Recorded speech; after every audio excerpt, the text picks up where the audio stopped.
5 years ago, my wife and I bought our dream. It wasn't a mansion, not by a long shot. It was a modest 3-bedroom house with a decent-sized garden in the back. For me, Elias Lewis, 38 years old, it was the culmination of everything we'd worked for. We stood on the freshly cut lawn keys in hand looking at the place that was finally, unequivocally ours. We had plans, big plans. She pictured flower beds and a new kitchen. I pictured a home, a place where every part of our lives could coexist, a place where I could finally unpack the boxes that had followed me from apartment to apartment for the last 20 years. My wife, who is 36, is a wonderful woman. She's organized, she's driven, and she has an incredible eye for design. Our house reflects that. The walls are painted in calming, neutral tones. The furniture is minimalist and modern. Every object has a purpose and a place.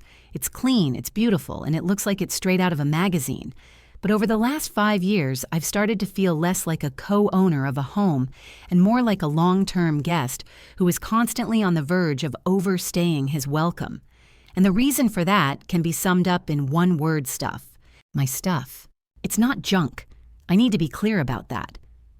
It's a curated history of my life, a collection of hobbies and passions that I've been building for 2 decades since I was a teenager. It's the physical manifestation of who I am when I'm not at my 9-to-5 job. First, there's the sound system. It's not one of those sleek little Bluetooth speakers. It's a vintage stereo, a beautiful silver-faced receiver from the 70s with big chunky knobs that turn with a satisfying click. It has a turntable and a collection of vinyl records that I've hunted down in dusty shops and online forums. To my wife, it's a bulky, inefficient dust magnet in the corner of our shared home office. To me, it's the warmth of analog sound, the ritual of dropping a needle on a record, the tangible connection to music that you just don't get from a playlist. That stereo has been with me for half my life. I taught myself how to solder by replacing its capacitors. It's more than a machine. It's a project.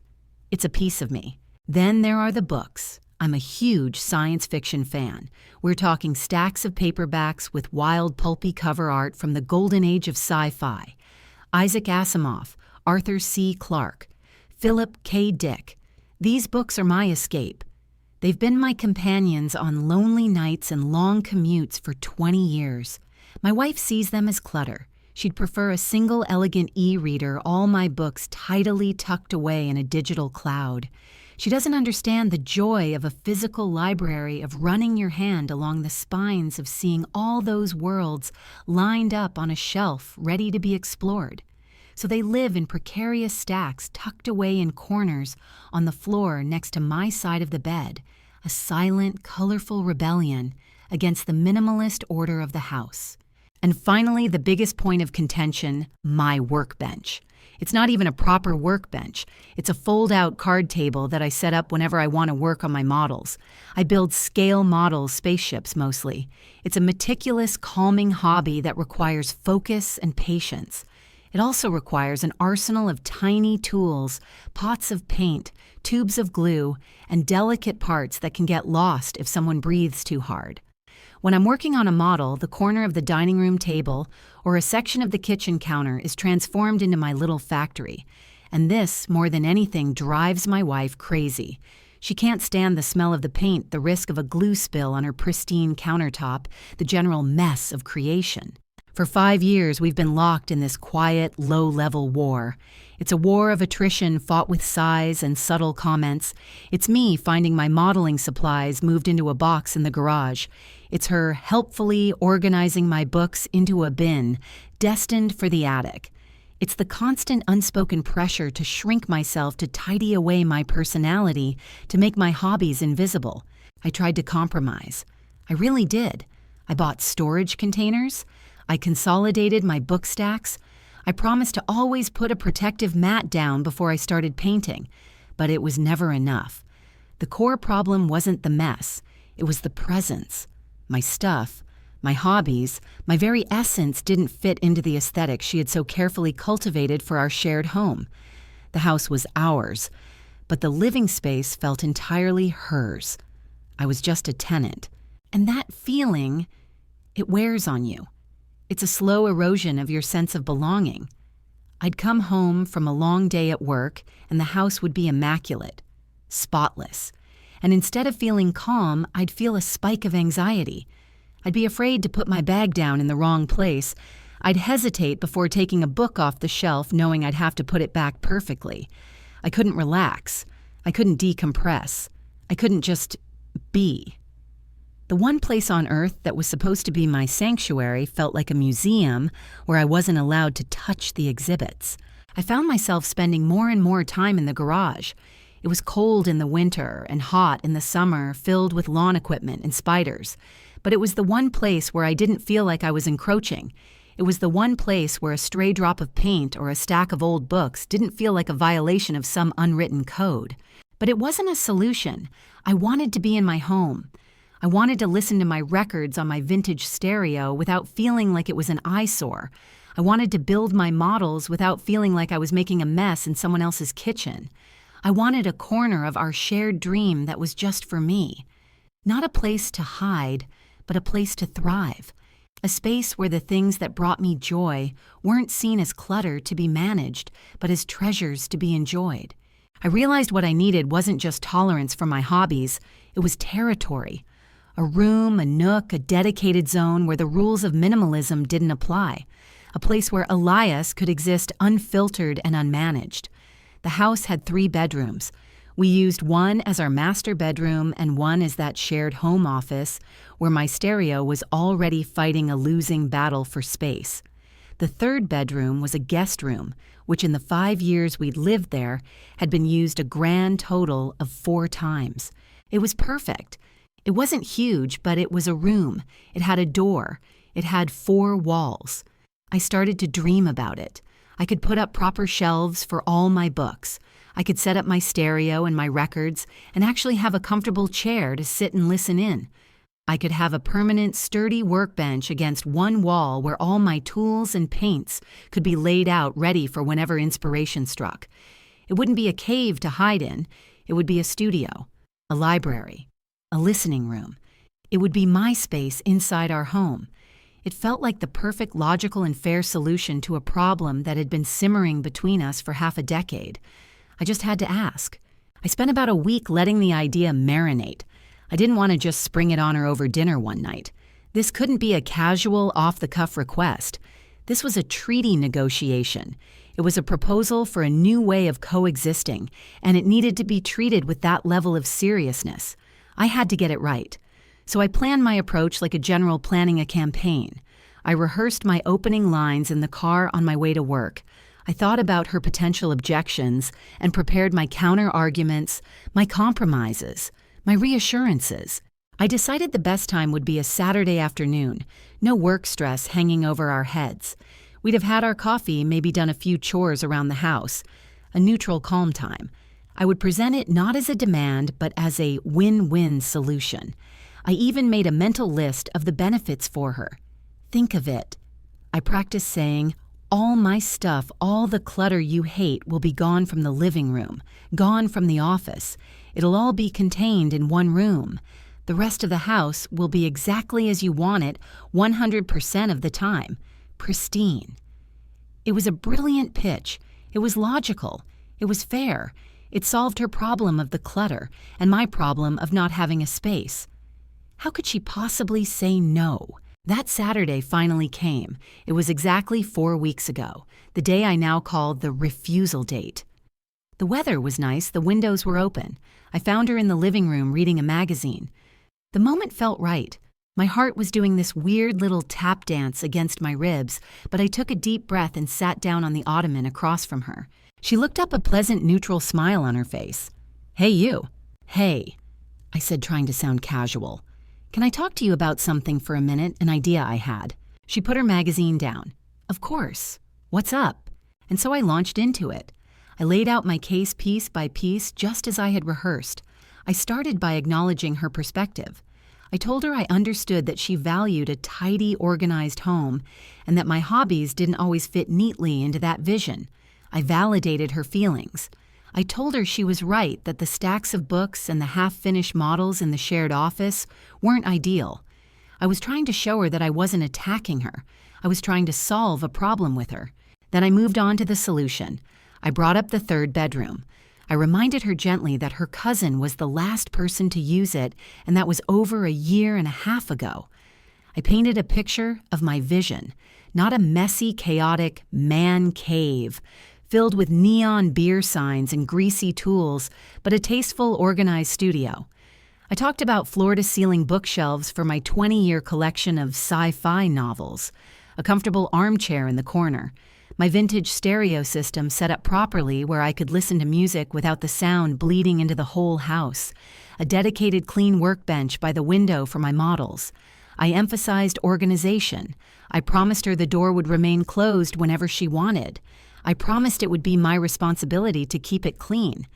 I told her this wasn't about me hiding from her or our life together. It was about having a place to recharge so that when I was with her in the rest of the house, I could be fully present, not antsy and anxious about where I'd left my things. I spoke for probably 10 minutes straight. I poured 5 years of frustration of feeling like a guest in my own home into this one carefully constructed logical and emotional appeal. I ended by looking her right in the eye and saying, it would mean the world to me to have a little corner of this house that's mine. It would solve the clutter issue for you, and it would give me a place to just be. What do you think? I finished my chest tight with hope. I had done it. I had made my case perfectly. I had been reasonable, empathetic, and clear. I waited for her to see the logic, to see the win-win I was offering. She was quiet for a long moment, her expression unreadable. She picked up her magazine and tapped its edge against her knee. The sound was incredibly loud in the quiet room. Finally, she sighed. It wasn't a happy sigh. It was a sigh of weary patience, the kind you give a child who keeps asking for candy before dinner. "Elias," she began, and my stomach just dropped. I knew from her tone. I knew what was coming. "I hear you, I really do. But we can't. It's the guest room." I blinked. "But we never have guests. We've had 4 in 5 years. We can put an air mattress in the office if someone really needs to stay over. It's not about how often we use it," she said, her voice taking on a condescendingly instructive tone. "It's about having it. It's for hospitality. What would my parents think if they came to visit and we told them they had to sleep on an air mattress next to your desk because you turned the spare bedroom into your hobby room? My parents," I said, my voice quiet, "they live 20 minutes away. They have never stayed over, not once." "That's not the point," she insisted, waving a dismissive hand. "A house this size should have a proper guest room. It affects the resale value. It's just what grown-ups do. We have a guest room." I felt the hope draining out of me, replaced by a cold, heavy feeling. The resale value. We weren't planning on moving. This wasn't a financial decision. This was about our life right now. "Okay," I said, trying to salvage the situation. "Forget the resale value. This is about us. It would make me happy. It would make you happy. No more of my stuff lying around." She shook her head, a firm, final gesture. "No, I don't want one of the main rooms of the house to be your man cave. It's just tacky. All that stuff." She gestured vaguely as if my collection of books and music and models was a pile of garbage. "It would ruin the whole feel of the upstairs. Our home is clean and modern and calm. I've worked very hard to make it that way. A room full of your clutter just doesn't fit. It just doesn't." And that was it. That was the real reason. It wasn't about guests. It wasn't about resale value. It was about aesthetics. Her aesthetics. My passions, the things that made me who I am, were an eyesore. They were tacky. They were clutter. They didn't fit into the museum she was curating. And by extension, maybe I didn't either. The silence that followed was devastating. I had laid my heart out, offered a perfect compromise, and she had rejected it, not on logical grounds, but on a whim of interior design. She hadn't just said no to the room, she had passed a judgment on me, on my entire identity. She saw the things I loved as a blemish to be hidden away. I just nodded. I didn't argue. I didn't plead. What was the point her decision was made? The verdict was in. The door to an internal solution to a space for me inside our home had just been slammed shut, bolted and barricaded. The possibility was now zero. It was a hard termination point. I knew in that instant that I would never ask her again. I would never make myself that vulnerable again. I stood up. "Okay," I said. My voice was flat, devoid of any emotion. "I understand." She seemed relieved that I wasn't going to fight. "Good," she said, picking up her magazine again as if the conversation was over a minor annoyance now dealt with. "I'm glad you see it my way. We can get you some more of those nice plastic bins for the garage if you want." I didn't answer. I just walked out of the room. I went through the kitchen, slid open the glass door to the backyard, and stepped out onto the patio.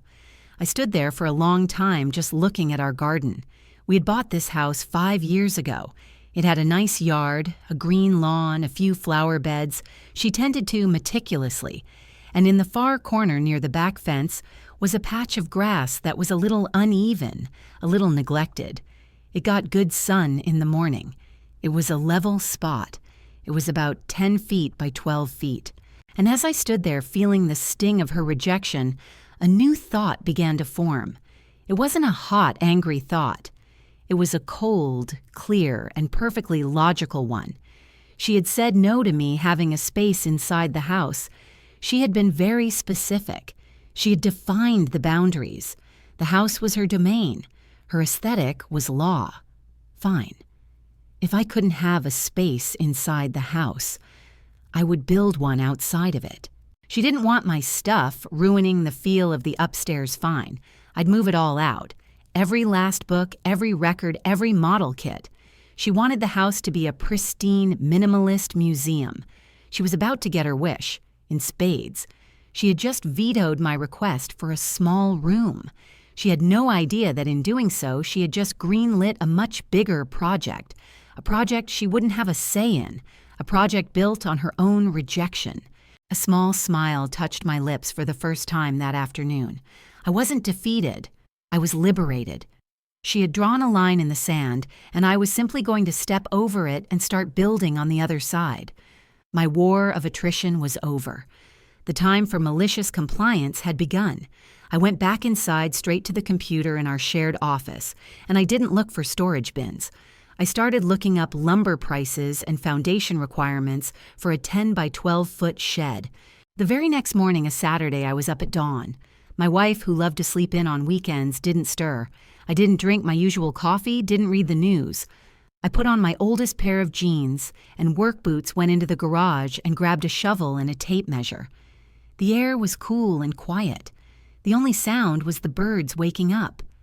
I walked to that neglected patch of grass at the back of our yard, the one I'd stared at the night before.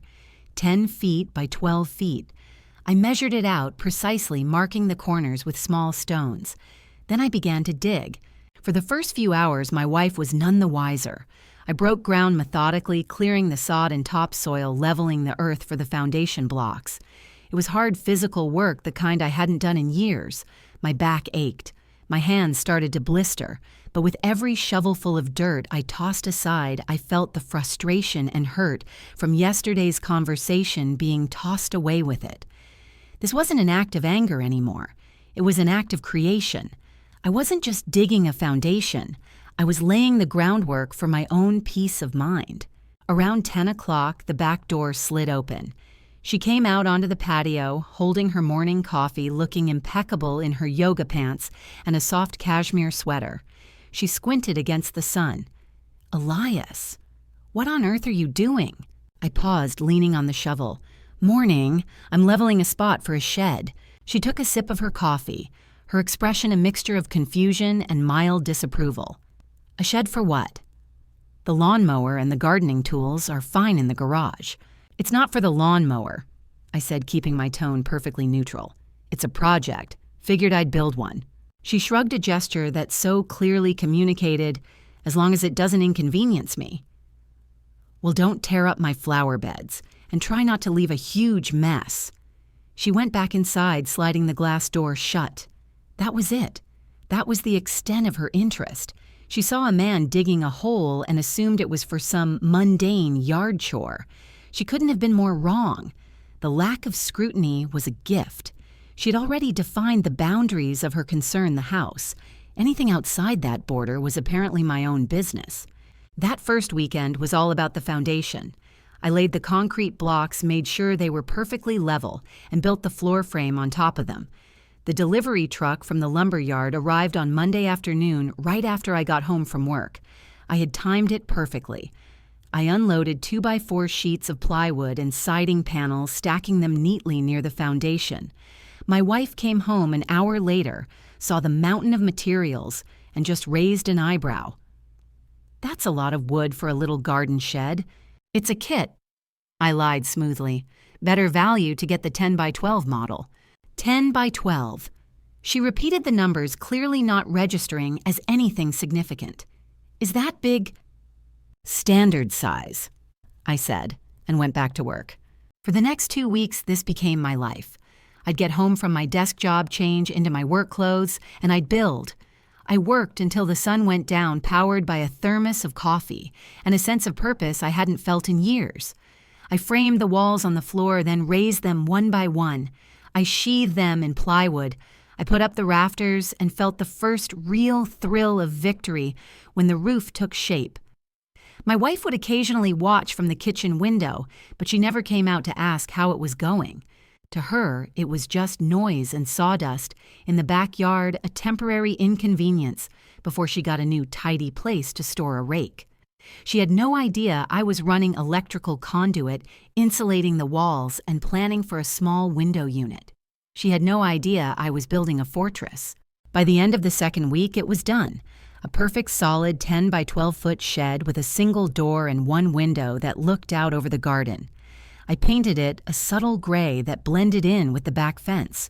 It looked handsome, professional. From the outside, it was completely unassuming.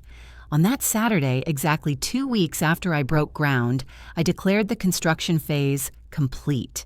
Now came the migration. I started that afternoon. The first things to go were the boxes from the garage, the ones filled with my 20-year collection of sci-fi paperbacks and old vinyl records. I made trip after trip, my arms loaded. She was in the living room reading a magazine. She saw me walk past the doorway multiple times. "Finally organizing the garage," she called out, not looking up. "That's great, honey." "Something like that," I called back. Next, I went for the living room. My old armchair, the one with the worn leather that was perfectly molded to my shape, was a source of constant friction. It didn't match the sofa. I wrestled it out the door and down the patio steps. It fit perfectly in a corner of the shed. Then came my reading lamp, my small end table, the stack of books I kept on it. The living room instantly looked bigger, more spacious, more like the catalog picture she loved. The final frontier was our shared home office. This was the heart of my clutter. My model building workbench with its tiny paints and precision tools, my vintage stereo system, a beautiful silver-faced receiver, and a turntable I'd restored myself, my collection of headphones. Box by box, piece by piece, I dismantled my corner of the office and moved it into the shed. I set up the workbench under the window. I placed the stereo on a sturdy shelf I had built. I ran the speaker wire. I plugged everything in. By Sunday evening, it was done. The transfer was complete. I stood in the doorway of the office looking at the empty space where my life used to be. The room was pristine, sterile. There was no evidence of my hobbies, no trace of my personality. You could have photographed it for a design magazine. I turned off the light and closed the door. I walked back out to the shed and stepped inside. I closed the door behind me, and the sound of the world outside faded away. It smelled of fresh paint and new wood. I sat down in my old comfortable armchair. I reached over and switched on my reading lamp, casting a warm golden glow over the room. I put a record on the turntable, something quiet and instrumental. The rich analog sound filled the small space. I looked around at my books on their shelves, my models waiting on the workbench, my things, my stuff all here, all safe, all in their proper place. This wasn't a shed. It was my room. It was my space. It was my cave. And so the new routine began. For the next 12 days, I lived a double life. I'd come home from work, we'd have dinner together, and we'd talk about our day. It was all very normal. But as soon as the dishes were done, she would settle onto the couch to watch one of her shows, and I would say, "Well, I'm going to go tinker in the shed for a bit." And I would walk out the back door. The first few nights she didn't seem to notice. She was probably relieved. No more clicking of my keyboard from the office, no more quiet music leaking from my headphones. The house was hers. It was quiet. It was tidy. Exactly as she wanted it. She had won. She got her minimalist museum. I, on the other hand, was in heaven. In my 10 by 12 sanctuary, I could finally breathe. I spent hours meticulously organizing my model kits. I listened to my records as loud as I wanted. I sat in my comfortable chair and read for hours uninterrupted. I wasn't hiding. I was just elsewhere. I was in my space. And because I was no longer trying to carve out a little corner for myself inside the house, I was more relaxed, less on edge. Our brief time together over dinner was probably more pleasant than it had been in months. Around day 5, I noticed a subtle shift. I came back inside around 10 o'clock to get a glass of water, and she was still on the couch scrolling through her phone. "You were out there a long time," she said. It wasn't an accusation, just an observation. "Yeah, just getting things organized," I replied. By day 8, the observation had a slight edge to it. "Are you ever going to be done with that shed?" she asked as I was heading out the door after dinner. "It's a hobby," I said cheerfully. "It's never really done." The house was changing. Without my armchair, the living room felt less like a home and more like a hotel lobby. Without my books and magazines, the coffee table was a sterile glass surface. Without the sound of my quiet activities in the background, the silence in the house was no longer peaceful. It was empty. The clutter was gone, but so was the life. She had successfully scrubbed my presence from the shared spaces and was only now beginning to realize that she was living in the pristine, lonely aftermath. The breaking point came on day 12. It was a Friday night. I had just finished dinner and was about to head out to my sanctuary. She was standing by the glass door looking out at the shed, where a soft light was glowing from the window. "Are you going out there again?" she asked.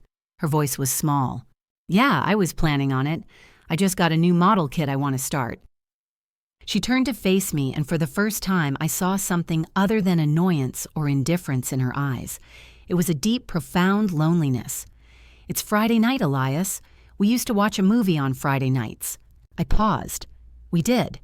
We used to sit in the living room, me in my ugly armchair, her on the sofa, and watch a movie. But my armchair wasn't there anymore. It was in the shed. "I can watch a movie out there," I offered, not unkindly. I set up a little tablet stand. Her face fell. "That's not what I mean. The house it's so quiet now. It's so empty. All your stuff is gone." I looked around the immaculate living room. "I know," I said. "It's exactly how you wanted it. Clean, modern, calm. No clutter." The words hung in the air between us. She finally understood. She hadn't just banished my things. She hadn't just vetoed a man cave. She had voted me off the island. She had tidied me right out of our shared life. The physical evidence of my existence, the worn chair, the half-read book, the faint sound of my music was gone, and she was left with the silence she thought she craved. She started, her voice trembling slightly. "I miss you." There it was. The 3 words that signaled my complete and total victory. It wasn't a victory born of a shouting match or a bitter argument. It was a quiet, methodical victory achieved through malicious compliance. I had given her exactly what she said she wanted, and she was miserable. I didn't gloat. I didn't say, "I told you so." I just looked at her and gave a small, gentle nod. "I know," I said. "I'm right out here if you need me." I turned, slid open the glass door, and walked across the lawn to my shed. I stepped inside, closed the door, and sat down in my chair. I hadn't moved back into the house. I had simply established my own territory on our shared property, a space that was unequivocally mine built with my own hands as a direct result of her refusal. The de facto ownership was undisputed. She stood at the glass door for a long time, just watching the light from my window. A new dynamic had been created. She now knew the price of her perfect minimalist home was my absence, and I knew that I finally had what I always wanted, a room of my own. She had made her choice 4 weeks ago, and now she was finally living in the clean, quiet, and empty world she had created for herself, and I was in my sanctuary perfectly content.